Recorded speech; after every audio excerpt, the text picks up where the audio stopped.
तिरुपति बालाजी का वास्तविक नाम क्या है, जानिए इस मंदिर के पीछे का बहुत सारा रहस्य। बालाजी की प्रतिमा को पसीना आता है और भगवान वेंकटेश्वर स्त्री और पुरुष दोनों के वस्त्र धारण करते हैं। और गुरुवार को चंदन का लेप क्यों लगाया जाता है? इस मंदिर में एक ऐसा दिया भी है जो आज तक कभी भी नहीं बुझा है। बालाजी के ओरिजिनल बाल आज भी उस मूर्ति पर लगाए गए हैं और प्रतिमा में अद्भुत तरीके से समुद्र की लहरें की ध्वनि सुनाई देती है। चलिए ये सब बात सच है या झूठ जानते हैं।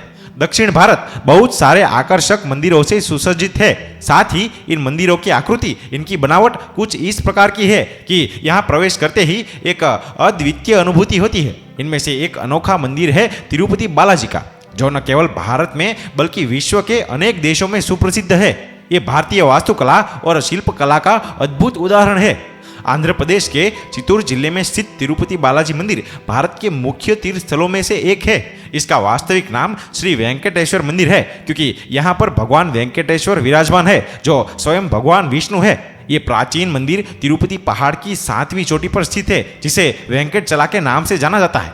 ऐसी मान्यता है कि वेंकट पहाड़ी के स्वामित्व के कारण भगवान विष्णु को भगवान वेंकटेश्वर कहा गया है। और तिरुपति बालाजी की शिल्प कला तो अद्भुत है ही, साथ ही इस मंदिर के विषय में कुछ ऐसे आश्चर्यजनक तथ्य है और रहस्य है जिन्हें जानकर आप स्वयं ही भगवान वेंकटेश्वर के दर्शन के लिए इच्छुक हो जाएंगे। आइए जानते हैं क्या है सच। जब आप मंदिर के गर्भगृह में प्रवेशते हैं तो आपको लगेगा कि भगवान श्री वेंकटेश्वर की प्रतिमा गर्भगृह के मध्य में स्थित है और आप वहां नतमस्तक होते हैं और भगवान का ध्यान करते हैं। परंतु जैसे ही गर्भगृह से बाहर आएंगे तो अचंभित रह जाएंगे, क्योंकि बाहर आकर ऐसा प्रतीत होता है कि भगवान की प्रतिमा दाहिनी ओर स्थित है। और इस बात में रोचक तो यह है कि प्रतिमा को इस प्रकार स्थापित किया गया है कि मंदिर में आने वाले प्रत्येक भक्त का अनुभव समान ही रहता है। अब ये केवल भ्रम है या कोई महिमा, इसका पता आज तक कोई भी नहीं लगा पाया है। और ऐसा माना जाता है कि भगवान के इस रूप में मां लक्ष्मी भी समाहित है। इस कारण स्त्री और पुरुष दोनों के वस्त्र पहनाने की यहाँ पर परंपरा है।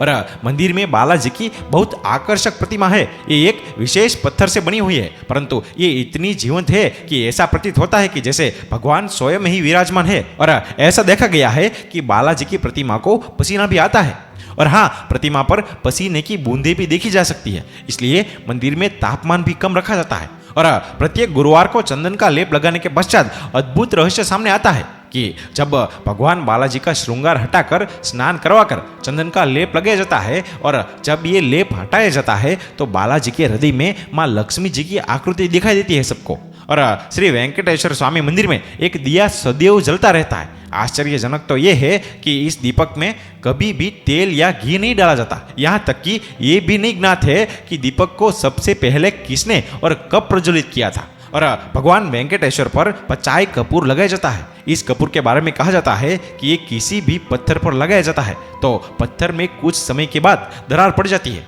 लेकिन भगवान बालाजी की प्रतिमा पर इस पचाई कपूर का इस प्रकार का कोई भी प्रभाव नहीं होता है। और कहा जाता है कि भगवान वेंकटेश्वर के केश असली है, जो कभी उलझते नहीं और हमेशा मुलायम ही रहते हैं। ये एक अचंभा है कि एक प्रतिमा पर लगे बाल असली कैसे हो सकते हैं। और मंदिर की दाहिनी ओर एक छड़ी रखी हुई रहती है। ये वो छड़ी है जिसे कभी बचपन में बालाजी की पिटाई भी की गई थी। कल्पना कीजिए, ये वो छड़ी है जिसने भगवान को स्पर्श किया था। पिटाई लगने से इस छड़ी से भगवान की थोड़ी में चोट लग गई थी। इस चोट पर चंदन का लेप लगाया गया था। इसी कारण उनकी थोड़ी में चंदन का लेप लगाया जाता है। और भगवान वेंकटेश्वर की प्रतिमा पर कान लगाकर सुने तो समुद्र की लहरों की ध्वनि भी सुनाई देती है। और ऐसा भी कहा जाता है कि भगवान की प्रतिमा सदैव नम ही रहती है।